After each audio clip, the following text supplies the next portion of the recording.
welcome. In his Independence Day speech, Prime Minister Modi boldly reiterated his government's ambition to take the Indian economy to $5 trillion in size over the next 5 years. The Prime Minister promised a high-jump investment of 100 lakh crores in developing infrastructure over the next 5-year period. This at a time when the auto sector is facing its worst crisis in decades. In the real estate sector, the number of unsold homes have increased. And while the government needs more money, tax collection has grown by just 1.4%. Now, according to the numbers on the ground, entire sectors are in deep trouble, from auto to real estate, construction to telecom and banking and finance, apart from agriculture, which is spooking even normally stable sectors like FMCG. So we're asking tonight, is this $5 trillion economy target realistic or misplaced? And if the economy is slowing down, what is it that can revive growth? Joining us on the show, we have Hamshini Sivkumar, Consumer Insights expert, Director of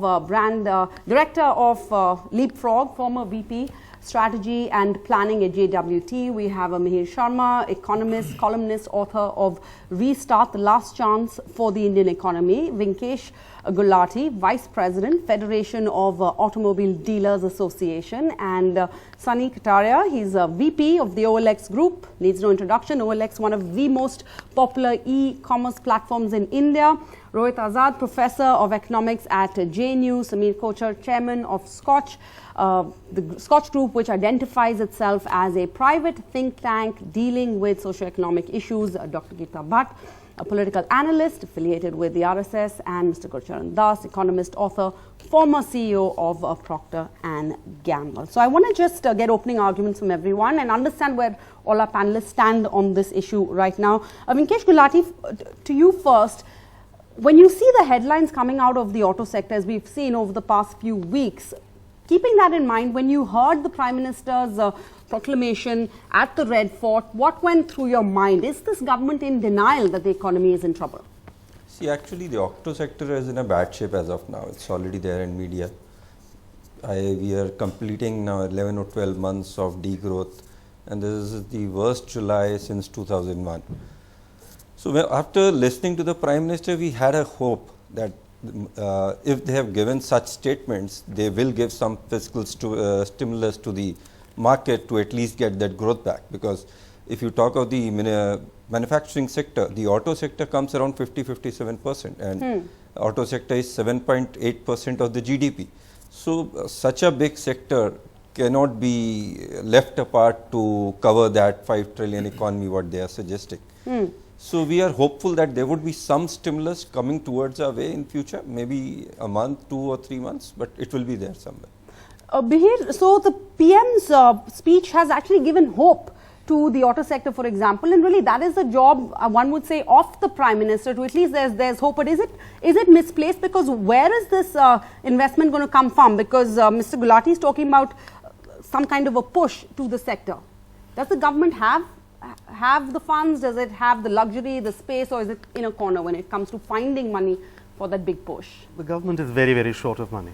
And I think one of the things that has emerged since the last budget was presented, and in many ways the government has tacitly accepted it, is that the tax revenues in the budget numbers were not exactly what we had received. They were 6 to 8 months old. They were an estimate of what we were going to get over the last year, and they were inaccurate. So the last budget that was presented essentially did not give us a correct picture of how much the government has to spend. The government has very little money, in its arsenal. If it is going to start handing out, fiscal stimuluses to individual sectors, and I agree the auto sector is in trouble, but essentially what it will be doing in order to hand out to individual sectors that are in trouble will be to borrow more. And if it starts borrowing more from the market in general, that means there's less money to actually invest. So it's caught in a bind here, right? If it starts handing out money to sectors that are in trouble, you're actually not going to see any investment recover, because that money is coming from somewhere and is coming from the same pool of savings that would otherwise go into investment. So the government has no easy way out of it. So then what do you make of the PM's statement, reiterating what his government has said all along? and also calling anyone who's criticized this a professional pessimist. Well, I think the Prime Minister has a habit of setting high targets, and not all those targets have been met, and not all those targets are likely to be met. Maybe he may think that it's his job to be aspirational and to reflect what people actually hope will happen, but I think it is broadly inaccurate. Hamsini, aspirations have been something that's pushed the Indian economy in the past. The PM's job is to be aspirational. Where do you stand on the government's target? Is that achievable? Being a consumer insights expert or a cultural expert, I think there are many more worthy people who can answer that question on whether it's realistic or not. But the point that I would like to say is that modern economies are actually built off confidence. Sentiment and confidence is the fuel, the core fuel that drives modern economies. And if you're in the virtuous cycle of confidence, which means that consumers have the confidence that their incomes are going to grow, they have a brighter future, they will spend. Industrialists then have the confidence that demand will grow, and investors have the confidence that they will get the return.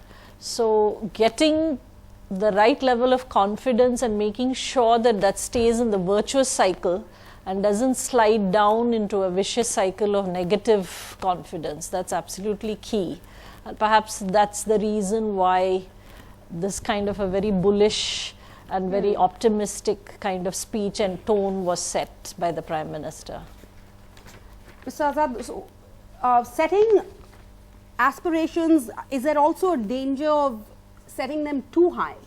And then when you fall, you have further to fall. No, I mean, you can promise the moon. At this point in time, this is what it seems like. 5 trillion economy in another 5 years with the kind of degrowth that is taking place is unrealistic. There is no doubt about that. At the same time, I won't say that it is not possible. I mean, it depends on how you see the future, how as policy. And there I would like to disagree a little bit with what Mihir was saying. At this point in time, when you are in a vicious cycle, you need some counter-cyclical measures. And fiscal policy is one, which is the international market is not in your hands. You can't export to people who are not buying your goods. So ultimately, you need some domestic stimulus inside. That I don't think would lead to any problem with savings, because that expenditure itself creates income. That income will create tax income and as well as savings. So that is not what I would say as far as the fiscal stimulus is concerned. I would for sure say in the short run you need fiscal stimulus. It's another matter that this government won't do it because it's fixated with the FRBM. They will say if we don't have tax revenue, we can only increase it by 3.3% beyond that, the targets that they have set, which is in my opinion absolutely incorrect. That's not the economics you should follow. Mr. Das? Well, I'm very wary of this word fiscal stimulus. But let's just put the target. Let's come back to the target. The target of reaching 5 trillion from where we are today, 2.7, 2.8 trillion, would require us to grow at 8% in real terms and 12% in nominal terms per year. Yeah. Now, 4 quarters ago, we were at 8.2.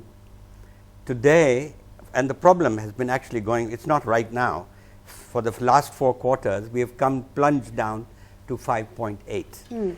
Just to, for a lot of the viewers, these might seem like just numbers and not very big numbers to worry about. But in fact, there was a study, a somewhat older study, but it's worth doing a back of the envelope calculation based on that each percentage point growth in our economy creates 1.5 million jobs. Each job creates 3 indirect jobs. So 1.5 plus 4.5, 6 million jobs, 60 lakh jobs, and each job supports 5 people.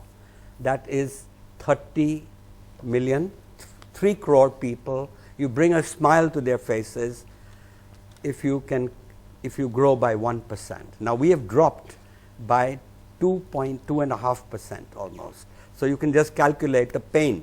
And what I'm trying to say is there is real human pain behind these numbers, which look like small numbers. So as a result of that, obviously, you have lower demand in the market.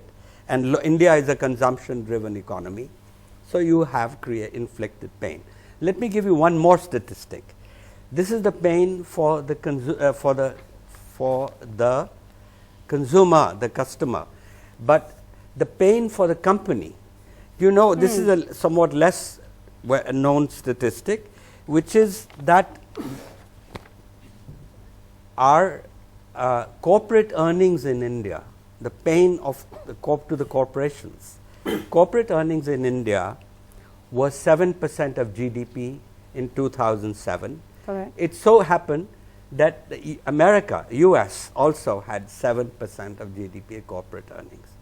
Today, the corporate earnings are 2% of GDP.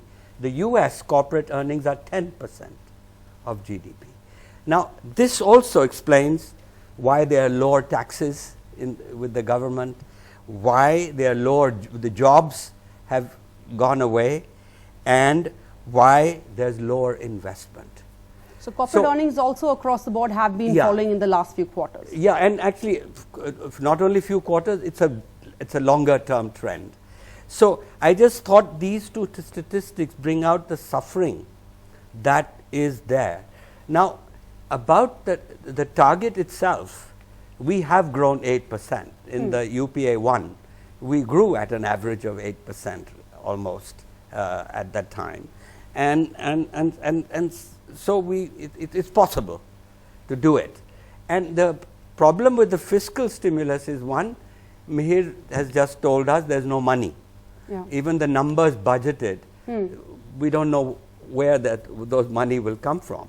Now, assuming there was money, there's already a fiscal stimulus, meaning in the sense the government promised to spend 1 lakh crore in infrastructure over 5 years. So 1 year, this year, 20 lakh crores. If you can spend that, yes, you will create a fiscal stimulus. Sure. And you will create the jobs, you will create the demand. So it is possible, and you could go back if you do it well. You continue your housing program, which also is a very job creating program, which creates a huge number of jobs, but which has also slowed down the housing sector. So affordable. You're saying it's possible, but where is this 20 lakh crores going to come every year? Geeta, but come in over here. 8% growth is what is required to achieve this goal of a $5 trillion economy. Currently growth at 5.8. So the Congress, for example, is asking and saying that this is just grandstanding. Not even aspirational, but it's grandstanding by the PM. It's disingenuous. They're asking the simple question, where is this money coming from? Well, Sarah, you see, there are challenges. I mean, no one can deny that. But we also need to look at the things in this perspective that, you know, in 2014, when we had an economy of about 1.8 trillion, at that time, when the government came, there was a lot of, you know, baggage which came along, you know, from the predecessor. Is in its second term. Yeah, I'm coming. We're not talking about first term. If I can have a minute to speak, I think then you can counter me on that. So you see, there were many NPAs. I mean, there were many issues, like, for example, you know, there were these oil bonds for which the government has to pay nearly 2,000 crores to the Iran government, because the previous government has just taken credit over oil, you know. So the point is that with this kind of a baggage, past 5 years have been, you know, reasonably fairly well. But since the last quarter, when we saw that how the slowdown has taken place, the questions have arisen. There is no doubt that the automobile sector is facing many challenges, which other panelists have already pointed out. But you know, painting a picture where you know, the whole manufacturing scenario is at a gloom, that narrative, I think, may be a little incorrect, because there are many sectors which are doing pretty reasonably well. If you try to see vis-a-vis 2018 April-June and vis-a-vis 2019 April-June, for example, the apparel industry is doing very well. The pharmaceutical industry is doing very well. Along with this, you know, the botanical products kind of thing, they are doing, yeah, I mean, these are some of the, even the steel manufacturing, these are the units which are doing, I'll go past Sunny, but are doing well. It is a completely separate debate about whether this government had baggage or not, and whether that argument still holds. My question to you is, if one were to assume for now there is baggage, given the problems on the ground, why is the government then setting such unrealistic targets? You see, I mean, there can be, like, for example, the targets which people, one examples were that the kind of, there has to be some kind of a fiscal intervention has to be there. You see, if we remember in 2010-11, at that time also there was, these economy boosters by that then government, these kind of challenges were faced, it was given, but somehow it did not help. In fact, inflation at that time, became double digit. And there was a slowdown in the economy at that time also. So trying to, yes, of course, there are challenges that need to be faced, alternatives have to be So this government is looked not at. in denial about the challenges. It is something which is, there is an aspiration. We are a young country where 50% of the population is at 25 and below. So there is an aspiration to become economy of 5 trillion by 2024. Nothing wrong with that. Nothing wrong with that. Sunny Kataria, come in here. India among the 2 top growth markets for OLX. Where do you stand? How is the economy doing right now? So I'll bring in a little bit different perspective here. So in auto industry, what we've seen in India, and India is very different to the countries of the West, where motorization rate is only 30 or 35 per 1,000 people. So automobile or car or bike, for instance, is a very, very aspirational purchase in India. It's not a means from getting from point A to point B. Whenever there is this whole decline in the auto industries, what we have seen, we saw a slump in 2009, then 14.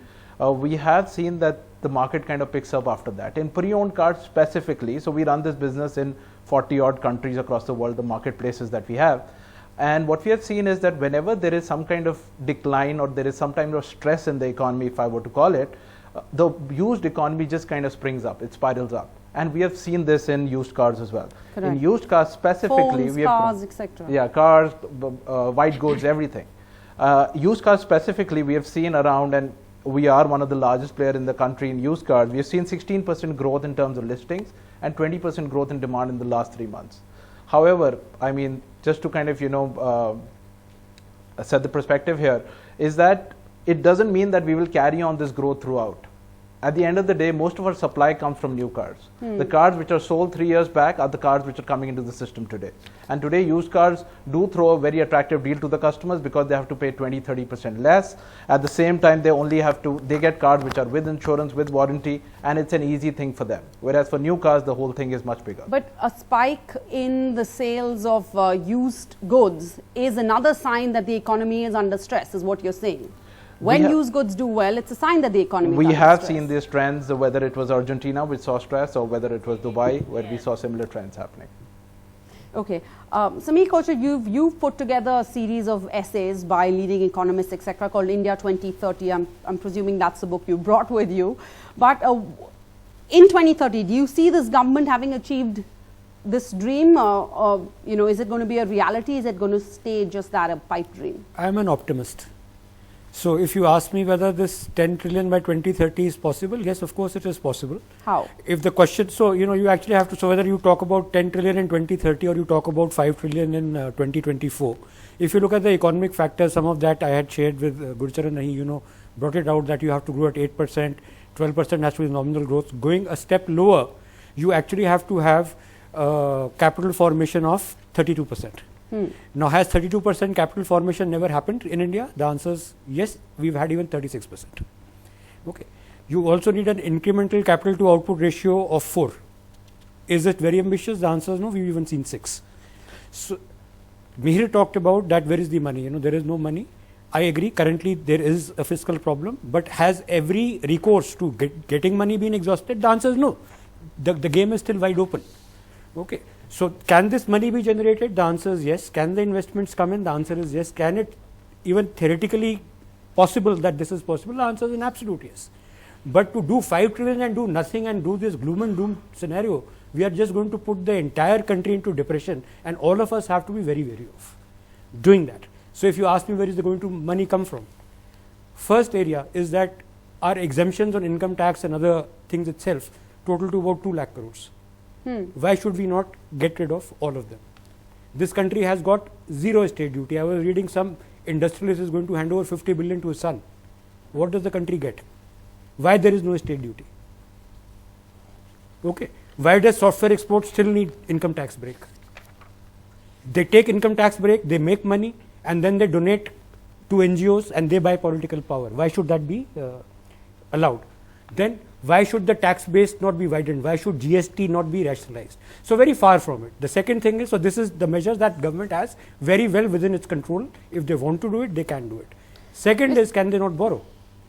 There was this very terrible idea which came out of Finance Ministry, and I think one of the big problems that we've had is that we've had a severe bureaucratic talent deficit in the Ministry of Finance, and I'm really happy that the Economic Affairs Secretary has changed, because he came up with the idea of borrowing in dollars.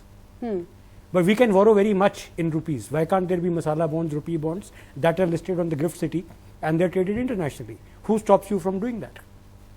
Similarly, if you look at most of this gloom and doom is come out of, he's talked about revenue deficit, the numbers not real. So if economic situation is not real and the Economic Affairs Secretary goes, should the Revenue Secretary not take responsibility? More so, if his numbers are not happening, then on top of that, he is making CSR as a tax which is being imposed on the country. Then he is bringing FPIs into the ambit of this thing. So this is harakiri. So do you think, is this the political leadership doing it? The answer is no, absolutely not. So while it is theoretically possible, and we have seen the political will to move the bureaucracy if it is required, the question is, can Modi, Shah, Nirmala Sitharaman, this trilogy can bring it all together? I'd say I am still an optimist on that. So they you'll can bet bring on it. them. Okay, Yeah, they can bring Mr. it together. Gulshan Das, is this why we're hearing corporate voices speak up more in the recent past about the gravity of the economic crisis? Because what we're expecting then, should one be expecting, inheritance tax, the CSR, already these announcements being made, they're cracking down majorly on corporates. And perhaps given the large inequality that we see in the country, this is required. Yeah. Well, first let me reiterate that I also believe, I'm an optimist, and I do believe that if any country can do this kind of journey, India is there. But it will require a huge change in the mindset. And the mindset is pointed out to a great extent is the bureaucracy. And let me give you a few examples. We talked about the mindset which criminalized CSR. Now imagine what kind of a perverse mind must have been there, which is making voluntary giving into a criminal activity. Then there's another example I'll tell you, and this is very much one of the largest. One of the largest buyers in the world came to India and went to China. In China, of course, that person got red carpet treatment, was picked up at the airport by the mayor of the city, and so on. He was treated like a prince. Imagine this person is capable of putting the country with the supply chain of the world. In India, this person arrives, a meeting that was fixed a month ago, earlier, the official that he had to meet was 1.5 hours late. He waited for 1.5 hours. Secondly, the person who was totally unprepared, he didn't even know what this man is come to talk to, whereas everything was provided, decided in advance. And then after this totally ineffective meeting, which could change the fortune of our exports, a meeting like this person says, oh, but you'll have to come to India, we are a big market. You have no choice. That kind of arrogance, red tape, the Chinese give a red carpet, India gives you red tape. So the promises of ease of business, all of that, and so have not there is improvement in the ease of business. But is there explain to me why we're hearing so many people who once were even considered to be cheerleaders for this government. For example, Mohandas Pai. We heard Kiran Majumdar-Shaw speak up about the fear of these income tax officers trying to calls being made, blackmailing. Yeah, this budget has been there was already a sentiment problem of trust deficit, and this budget has really made it much worse, because whether it's the foreign portfolio investors, you've just gone and attacked them, and they've pulled out money and the stock market has tanked.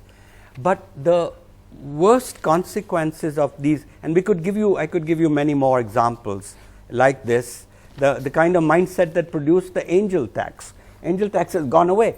But how can you tax somebody who's an investor? Anyway, my point here is that a lot of people are leaving India now. That's what we should worry about. I won't mention names, but too many of my friends have said, you know, maybe this has gone too far.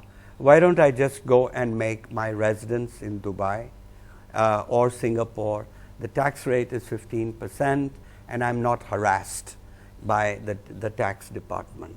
And this harassment by the tax department, the stories of after the Siddharth death of incident, Cafe Coffee Day founder. after that incident, now there's big other stories are beginning to come out. It's opened so up that that's story. what I mean. I think a fundamental change in attitude is required. The targets themselves are achievable, but they would require a mindset change. And money also.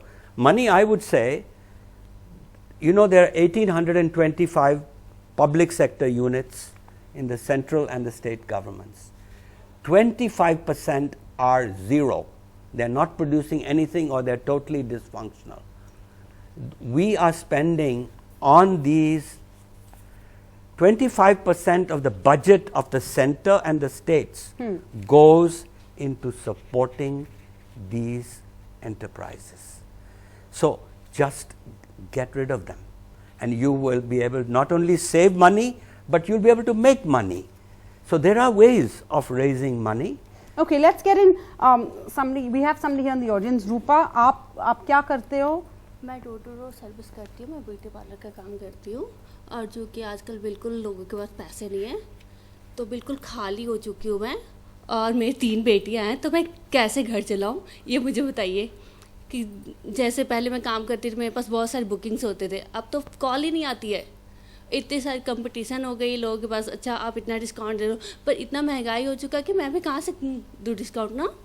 I don't want to sound frivolous, but India में कहते हैं, especially in India, the beauticians, you know, business is never supposed to go down. I think it's called the underwear index, maybe similar to that. मगर आपकी experience बताइए पिछले सालों में और अब में क्या फर्क है? और मैं 3-4 साल में ये देख रही हूँ कि बिल्कुल खाली हो चुका है। जो अच्छे लोग थे, पढ़े लिखे थे, वो तो इंडिया को छोड़ के चले गए। वो कहते हैं यहाँ पे कुछ है ही नहीं और इतना गंदगी फैल चुकी है, क्राइम इतना हो चुका है कि कहते हैं यहाँ कोई बच्चे सेफ नहीं है। तो मेरे सारे क्लाइंट चले गए। जो थोड़े बहुत है उसमें इतनी कंपटीशन है कि मतलब समझ में नहीं आता कि मैं क्या करूँ। और मेरे पास इतने पैसे नहीं कि मैं दुकान खोलूँ, पर दुकान में मैं जाती हूँ सबके पास तो कि कोई काम नहीं है, सबके सब ठप पड़े हुए हैं। घर कैसे चलाना है मुझे नहीं पता। नहीं, मोदी जी कहते हैं that entrepreneurs are India's growth ambassadors, मतलब कि ये जो आपकी बिजनेस जैसे चलेगी फ्री इंडिया की ग्रोथ होगी। तो जब मोदी जी कहते हैं कि अब 5 साल में हमारी $5 ट्रिलियन इकोनॉमी होगी, तो आप क्या सोचते हैं? आपको लगता है ये सच होगा? एक बार बताइए, जब अभी नहीं चल रहा है, जब बच्चे भूखे मर जाएंगे तो 5 साल बाद क्या होगा? 5 साल के लिए हम जिंदा रहेंगे? जब बच्चों को खाना नहीं मिलेगा, दूध नहीं मिलेगा, घर में कोई साफ सफाई नहीं होगी, तो हम कहाँ से क्या करेंगे? नहीं, खाना नहीं मिलेगा, दूध नहीं मिलेगा, क्या आप ये बेसिक के ऊपर भी आपकी एक्सपेंडिचर कम हो रही है? जब पैसे नहीं होंगे, हम कमाएंगे नहीं, तो घर कैसे चलेगा? नहीं, आप बताइए, आपने क्या किस चीजों पे आपने कट डाउन की है? अगर आप कह रहे हो घर नहीं चला पा रहे हो, कुछ ना कुछ तो कट करना पड़ेगा ना। तो मैं कट किस चीज पे करें बताइए? फालतू तो हमारा कोई खर्चा है भी नहीं। नहीं, आप बताओ आपने क्या किया है फिर, अगर पैसे कम आ रहे हैं आपकी मंथली इनकम? जो मंथली इनकम हम कमा रहे थे, लेकिन अब वो नहीं है, तो समझ में नहीं आ रहा कि हम करें तो क्या करें। जो हमारे पास जुड़े हुए थे वो भी निकल गया। Geeta Bhatt, this is we've seen similar statements come out from the head of Britannia, saying that even the sale of 5 rupee biscuits, people are now thinking twice before they make these simple purchases. देखिए, आपने कुछ बात कही, मैं पूरी संवेदनशीलता है आपके जो विषय आपने रखा है और उसमें हो सकता है मतलब कुछ सच्चाई भी हो, मैं मानती हूँ इस बात को। लेकिन जो विषय इन्होंने रखा, sir, what I want to basically say is that you know in terms of like she also talked about the kind that there is lot of crime in the and people are leaving the country and educated people are not saying. I think we need to look at it look at it in a little bit more realistic way, because the governments, irrespective of whichever government is there, governments can do do a lot, but they cannot do everything. There are a lot of things as a society also. There are many issues, which we have to introspect, and inculcate. There are many things related to that. However, at the same time, when you have raised this issue, for example, I would just like to give one example here, like NBFCs, they are being talked about, especially say there is a, liquidity crisis over there, and in terms of that, how automobile industry, that is also one reason that people are not buying. But at the same time, if you look at the data of the smart mobile phones, which also is a very high-end product, for which people take loans, there is, if you look at the data of that in April, June, there is a 37 million smartphone units have been sold. There is an increase of almost 10% of a sale with respect to the previous data. So, I mean, the picture is not so gloomy. There are, if you look in terms of refrigerators, there is a sale, 10% rise in the sale vis-a-vis if you look in terms of the last year quarter. Similarly, air conditioners, there is an increase in all, I think around 15%. So, it is not so gloomy. There are issues, there are challenges, there is no doubt about it, which needs to be addressed, but it is not so gloomy as it is being perceived to be. Not so gloomy. Mihir, just want to ask, आपने बोला कि आपको काम नहीं चल रहा है आपका, हाँ, बिल्कुल। आपका 3 साल से नहीं चल रहा है, 4 साल से नहीं चल रहा है, बजट के बाद बंद हुआ, ये तो नहीं हुआ? नहीं, बजट के बाद ही हुआ है, क्योंकि लोगों के नहीं, पास आप पैसे तो कह रहे 3-4 साल से काम बंद है, अभी बजट को तो 2 महीना हुआ आया हुआ है। बजट का तो 2 महीना हुआ, इससे पहले जो है कि टैक्स लगे, इससे पहले नोटबंदी हुआ, इन सब के वजह से मैं ये समझ रहा हूँ कि 3-4 साल से तकलीफ है, बजट के बाद से नहीं। लोगों के पास बिल्कुल पैसे नहीं, तो जो, हाँ, बिल्कुल पैसे नहीं है, ये मैं मान रहा हूँ, लोगों के पास बिल्कुल पैसे एक्चुअली 2009 से नहीं है, ये बजट के 2009 से मेरे पास मैं बता रहा हूँ, क्योंकि जो चीजें हुई, पर सर ये भी तो बता रहे हैं आपकी कम होती जा रही है 2009 से लेके आज तक। ये जो बजट के बाद शोर मचा, जो सहरा ने सवाल पूछा कि ये बड़े बड़े जो चेयर लीडर्स थे बोलते थे सरकार बड़ी अच्छी है, अब शोर क्यों मचा रहे हैं? एक हिंदी में कहावत है, जिसके पाँव ना फूटी बेवाई वो क्या जाने पीर पर आई। ये एफपीआई टैक्स उन पे अब लगा, उनकी प्रॉब्लम अब हुई। Sir, please don't be dismissive of her, and let's not do mansplaining. No, I am not being dismissive at all. I am saying I am in the same boat. She's giving us her absolute experience. So to tell her that she was having problems I in think if 2009 there was is a one bit way of much. explaining the economy, she has put it absolutely correctly. That's the elephant in the room. This economy is not producing income for a large proportion of our population. That includes if me. you look at the if you look at the rural economy, the rate of growth of incomes in the rural economy has been 0 in the last 5 years. Where do you expect the demand to come from? That's the elephant in the room, and she's absolutely correct on that. So just to answer you, my own income has come down 50% in this financial year. I've just closed down one office. I've sacked 20% of my people. That is also real. No, the point I am trying to make is जो छोटे लोग हैं और जो MSME हैं, उनको ये सब चीजें झेलते झेलते 6 साल हो गए हैं। ये बड़े बड़े लोगों ने शोर मचाना आज शुरू किया क्योंकि उनका इनकम टैक्स बढ़ गया। छोटे बड़े लोग नहीं, कम नहीं, मैं बता रहा हूँ जो MSMEs की प्रॉब्लम है, सबसे बड़ी समस्या है। हाँ, छोटे बड़े ना कहें तो बेहतर है। मैं इनकम के हिसाब से बोल रहा हूँ। देखा था कि आपका खुद का कमाई नहीं था। किसका? आपका खुद का कमाई नहीं था, आपने बाप दादाओं के राज से किया। नहीं जी, मैं तो मेहनत कीजिए, फिर पता चला कितनी मेहनत से पैसे मैडम मेरी आप जीवनी पढ़ लीजिए, मैं कुली था, मैं सामान उठाता था, पढ़ा लिखा भी Okay, let's get नहीं, in, Taj let's hotel get में in, सामान let's उठाता get in नहीं, more, ये let's get तो in मैं नहीं more मानूंगा। of the मैंने public. एक पैसा अपनी मेहनत से कमाया। देखिए, मेरे माँ बाप दोनों हैंडीकैप थे। But all right, एक मिनट। okay. तो इसको आप छोटा मत Let's move on कीजिए। from that. मैं बहुत Perhaps गरीबी he से उठ के आया हूँ। Perhaps that was the wrong use of a word over there. Let's get in. आप क्या करते हो सर? आप उस्मान बताइए। अंसारी सदर बाजार से हूँ, जो एशिया की नंबर 1 मार्केट है और पहले भी थी और आज भी थी, आज भी। मगर बात यह है, अभी अर्श की बात चल रही है, अभी ये फर्श पे ज़मीन पर ग्राउंड ज़ीरो की रिपोर्ट इन्हें पता ही नहीं है कि ग्राउंड ज़ीरो पे है क्या। ग्राउंड ज़ीरो पे आप आके देखें कि सदर बाज़ार की पोजीशन क्या होगी। जो एशिया की नंबर 1 होलसेल मार्केट होती थी, आज वहाँ के लोग कर्ज ले रहे हैं क्योंकि जीएसटी, अभी उन्हें जीएसटी का ही नहीं पता। अब वो मार्क कोई क्लियर कराते हैं तो जब कस्टम पे छुड़ाने जाते हैं तो उनसे 12% हमने डिक्लेयर किया है तो 18% लेते हैं। मजबूरी है कि हम नहीं छुड़ाएंगे तो वो क्या होगा, डैमेज चार्ज लगेगा और उसके अलावा नदर चार्ज जोड़ देंगे, जिस कारण हमें मजबूरी में उठाना पड़ता है माल वो। तो अभी जीएसटी का मीनिंग सभी जीएसटी जिन्होंने बनाया है उनको ही नहीं पता कि जीएसटी है क्या। तो अभी कई हम कह रहे हैं 3 स्लैब होना चाहिए, 12, 6, 12, 18 होना चाहिए। अभी कहीं कुछ है 12 में आप किसी चीज़ को क्लियर कर रहे हो और हम जाते हैं वहाँ पर कस्टम ड्यूटी हो कहता है 18 पे क्लियर होगा। हमें तो खुद नहीं पता। और सेकंड, आप ज़ीरो की रिपोर्ट, अब ज़मीन पे देखें आप, 500 रुपये वाला जो आदमी आता है 500 रुपये माल लेता है, रास्ते में उसको चेक करते हैं, आज ही बिल दिखाओ। अब वो कहाँ से बिल लाएगा, गरीब आदमी कहाँ से बिल दिखाएगा? अभी आप लोगों ने सिस्टम ही सही नहीं है, और उस कारण जो है आज हमारी मार्केट में लोग कर्जदार हो रहे हैं, और जगह जगह लोग जो 1 महीने में पेमेंट आ जाती थी रिटर्न, आज 6 महीने में पेमेंट नहीं आ रही है। जो 10 लाख रुपए लगा काम कर रहा था, आज वो भी 1 लाख रुपए क्या 50,000 का आदमी नहीं रहा। आप अपनी बात कर रहे हैं, ज़मीन पे जाके देखिए, आप बड़े बड़े स्ट्रक्चर और बड़ी बड़ी कंपनियों के मालिक हैं, मगर ज़मीन पे जो आदमी एक ज़मीन से उठता है, ज़मीन से पटरी लगा के मेहनत करता है, उसकी भी देखिए ना। The realities on the ground, and it's not a single solution or a problem, it's a cocktail of a number of things. But Mihir, if you can, when Rupa said, she talked about crime going up and people leaving, maybe a generalization given her, only her own personal experience, but it reminded me a little bit, or I thought of that, Mr. Ratan Roy, I think it was, who had talked about India going in for a structural crisis, and that created a lot of headlines and furor. And he said that in the end, because we can't just be depending on consumption to fuel our growth, and that will mean that in the end we're not going to be a South Korea, or we're not going to be a China, but we're actually going to be a Brazil, where we have a middle income economy. I may not have all the economic terms, just help me out here, but we'll have rising crime, and we're going to be headed the Brazil way, not the China way. So you'll be a middle income economy with a crisis of inequality and of investment, which is what Brazil is. And a middle income trap. And a middle income trap, yeah. So that is what Ratan was talking about. Look, I've heard a lot about, from everyone wants to be optimistic, and I think, yes, India is the kind of country which is sort of young, and, it's always underperformed so far, so obviously we're going to overperform at some point, right? And that's the optimism there, but frankly, at this point, optimism is dangerous.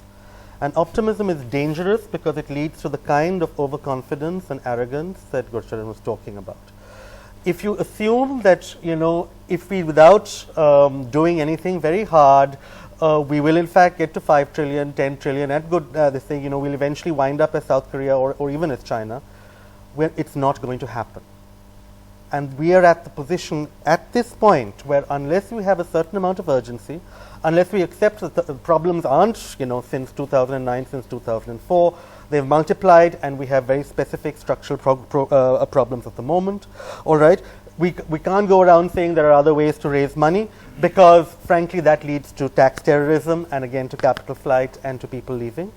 We have to understand that there is very, very serious grounds for concern about not just the next 2 years, but the next 5 years and the next 15, all right? And unless we fix it right now, the generation that is going into the job market right now, which is a generation that in other countries has turned them rich.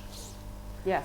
All right, this bulge generation is what other countries have ridden to become high income countries.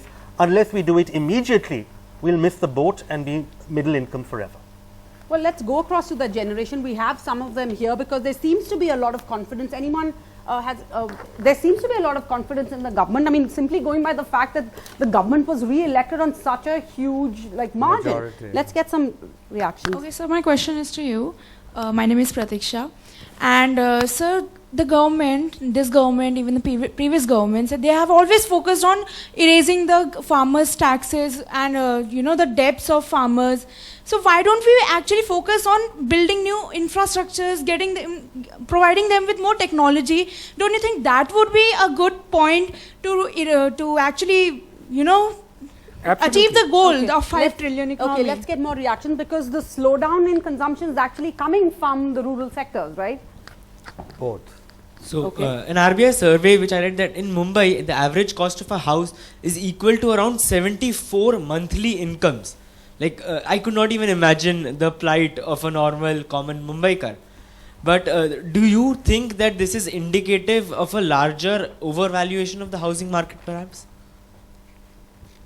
Anyone else? Go ahead, pass it on. So hi, I'm Aradhya Daga from the Finance and Investment Cell of the Shriram College of Commerce. So my question is, the panel seems to be very optimistic on the demographic dividend that we have. So just riding on this wave of optimism is a good strategy while hiding from the real facts and figures. Isn't it not just deferring our plight and maybe even compounding it? Okay, go ahead. What I've seen on the ground level that people are more into debts, and without the circulation of money, we'll go into more vicious circle of this. So if we are being optimistic, and this would take another 5 years, as she said, till then 5 years, what are we going to do? What are the small traders going to do? Hamshini, come in here. Optimism is dangerous. At this point where we are in this economy, hold on, let Hamshini come in. Yes, I do agree, because optimism can lead to some of the kinds of things that Gurcharan spoke about, which is a belief that it's our natural right that things will happen. That is not the case, because countries which have actually transitioned from low income to middle income, and then we haven't yet completed that transition to reach upper income levels. So yeah, I think actually humility and maybe a little more realism would serve us in good stead. No, but I just want to play devil's advocate. Either Mihir, maybe we can allow this to cheer ourselves up. We were living in a bubble. The bubble needs to burst. This slump will lead to cheaper cars, second-hand cars, cheaper bikes. We can the housing sector will finally come to realistic numbers. We can buy homes, and we can at least think to ourselves that yes, we're living the good life. We all own homes now. Sarah, you're making a category error, all right, which I think a lot of people in government are also making. We are at the bottom, perhaps, of a business cycle, of a cyclical downturn, which means that, which happens in every economy in the world. At some point, things get sorted out at the bottom of the trough, and you start growing again, right? But the larger problem is that we are also in a structural problem, which is that we are not being able to raise investment to the levels that we needed, to grow into a high income economy. And those levels we talked about earlier, it needs to be 34-36% of GDP. That structural problem has to be addressed alongside the cyclical problem. Yeah. And one of the problems that we have is that a lot of the ways that we would like to address the cyclical problem, fix what the sector would want, throw a little bit of money at various people in troubled parts of the country. The ways, if you try and fix that cyclical problem, you're not addressing the structural problem. So we're really in a bit of a tight trap. No, okay, but can we at least, Rohit, admit the government is trying its best. It's tried everything, economic reforms, GST, however it's worked out on the ground, demonetization, infusing banks with crores, restructuring ILFS, you have laws like insolvency, bankruptcy code. They're doing everything they can to attract foreign investment. No, this IBC code, I mean, I can say if you're writing loans off, that's not solving the problem, right? So, for example, banks, public sector banks, and I absolutely agree with Meher on that what you're trying to solve is at best just trying to change the books of the bank. So, you have State Bank of India, you write their loans off. Obviously, if you write them off, it will not show up on your books, but that doesn't solve the basic problem with which it started. And there, I would say, going back to the path that the UPA 1 did is also not a good solution. A credit-driven economy will always have this problem. A solution that is required at this moment in time is to think in terms of how you increase the incomes of your own people, how to increase employment in the economy, and to have investment-driven growth which creates these, not a credit-driven boom. Venkesh? Okay, go ahead, Sunny. Yeah, so the point which I just want to make is, I mean, we are talking about $5 trillion and everything. I mean, that's 5 years away. Today, there is a problem which is here and now. Yes. I mean, if we talk about auto sector in specific, I think ma'am spoke about the mobile sector where some manufacturers have invested, but auto as a sector is a place where everybody needs to set up manufacturing capacities. Now, the Volkswagen, the Renault, the Nissans of the world have set up thousands of units of manufacturing capacity in India, which are not being used to the extent that they planned. That's majorly because of the fact that, 70-80% of the market is controlled by the Japanese and the Koreans manufacturers. But what happens if these guys don't see an uptake? Because we are comparing everything from last year. Now imagine that these guys have invested or made huge investment this year, thinking that they will achieve the numbers in the future. I think somebody in the panel spoke about that someday India will grow to the number that they expected. And those numbers, if they don't come soon, it'll be, if these people start backing off, the Volkswagen, the Nissans, the Renaults, if they start leaving the country, then what happens? I mean, that will be a scary situation to look at. So in my opinion, we have spoken about structural, we have spoken about other reforms, but there is a need of short-term reforms. There is a need of some kind of stimulus. It will obviously boost confidence in the economy, and I am a firm believer that, you know, that Indian economies, if it is given the right stimulus at the right time, it will at least start showing the trends that it's supposed to. Okay, well, one of the other sectors that we haven't touched upon that we need to is real estate. Sir, आप क्या करते हो और आपकी experience के बारे में बताइए। इंटीरियर का काम करता हूँ, कॉन्ट्रैक्टर हूँ मैं। जैसा कि मैम ने बताया कि मोबाइल फ़ोन की सेल बढ़ गई, स्मार्टफोन की, और सर ने बताया कि लोग अब जो है सस्ते कार खरीदना चाहते हैं, यानी कि सेकेंड हैंड कार। ठीक है ना, तो मैं सर के बात से एग्री करता हूँ। कहने का मतलब यह है कि लोगों के जो खर्च करने की कैपेसिटी है आज के डेट में बिल्कुल जीरो हो चुका है। वही बात रूपा जी जो है एक्सप्लेन करना चाह रही थी कि जैसे इनका काम है, लोग अब खर्च नहीं करना चाह रहे हैं अपने ऊपर या अपने घरों के ऊपर। पहले लोगों के पास पैसा होता था, वो घर में इन्वेस्ट करते थे कि हाँ चलो घर का डेकोरेशन करा लेते हैं, पेंटिंग करा लेते हैं या एक्स्ट्रा। लेकिन अब क्या होता है कि आप जो है देखते हैं अरे नहीं, इतने पैसे का काम नहीं करना है ये। तो आज के डेट में जो है कहने का मतलब ये है कि खर्च करने की कैपेसिटी जो है लोगों की वो घट चुकी है।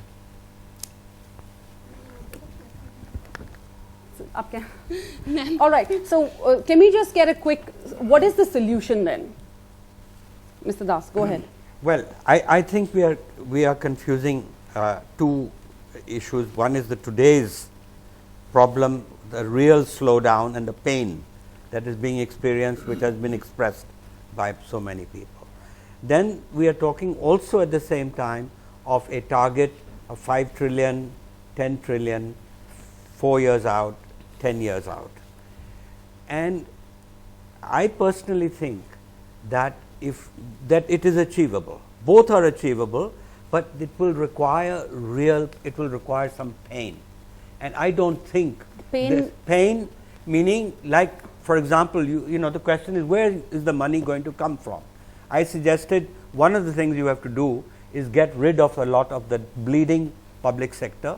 There are public sector employees who are going to rise up, and they are going to start screaming that even though we are not working. So major reform is expected, which was promised in in the first term, which never came, but now at least they have the numbers, both in the Rajya Sabha and in the Lok Sabha. Yeah, and so therefore, I mean, the land bill which was stuck, these things will be done. There are very good things that need to be done, but what I am just saying is a major mindset change also has to be, and the Prime Minister has to tell the people in the Mann Ki Baat, ki look, now you can choose. We have decided to give a 5 trillion target, which means we are not working on Garibi Hatao. We are working on Amiri Lao. Now, Amiri Lao means that you've got to become an export, get rid of export pessimism, remove the tariffs, reduce the tariffs that you have raised, a real mindset change from export pessimism to export optimism. You have to cut subsidies. That if you want to grow the economy, there are a lot of subsidies like fertilizer subsidies, food subsidies that will have to pay for it. That's what I meant by the pain that will be required. Mr. But Gulati, countries have done it. The auto sector, many would say, has been cushioned and protected and pushed by the governments in the past. But Mr. Das is saying that we should all be ready, that we're going to have to pay a price. There's going to be pain. So actually, ma'am, the auto sector is the major sector in the big one sector, and it always is an indication of how the rural growth is happening. For the past many years, the growth what we in auto retails we are having is majorly based on auto in the rural sector. The distress in rural sector, what the pain is being seen by them, it has not come in a year or so. It has been slowly cropped up, and this, if we see in 2008-9 also it went so bad, and at that time the government supported us with a 4% CST cut and excise duty cut, which gave the uptick. It took us 12 months to come back, and automatically because of the price cut the rural market supported it. No doubt we need rural support as of now. The government has to work something about taxes, then where is it going to get the money to give the stimulus to the economy? It actually happens in a segment. Whenever we give discounts, the customer buy more vehicle, and in turn we earn more. So automatically, if we earn more, we pay more taxes on it. Well, as of GST today, card really, as problem of seems to today, be our vehicle are to a taxation of 49%, from 29% to 49%. One vehicle sold, 49% goes to the government. And if a 10% vehicle growth happens for 4% GST cut, we need to do a separate show specifically on the auto earn more sector. than any But- auto manufacturer or a dealer. Mr. Kochhar, since you've been the most optimistic on the panel, closing words to you, 30 seconds, what does the government need to do? Government already, see, all the answers are known. The government needs to just bring it all together. Where the investment is going to come from, I have told you. How to increase revenue from taxes without hurting anybody, I have told you. How to create job generative growth, I have told you. Look at MSMEs. So you look at all of it. But the big question is, can they bring it all together? The biggest challenge government faces is there is a huge gap between plan design and implementation. And there is also a very big gap between plan design and the felt need. If they can bring the felt needs, plan design and implementation together, so rein in the bureaucracy, that is my single message. Okay, so can they bring it all together? We certainly all should hope and pray that they can, because we're all going to be affected. Thank you. We're out of time on We the People. This is a show where we believe it's important to speak up, but also important to listen, and I'm glad we did that today. Thank you. Good night.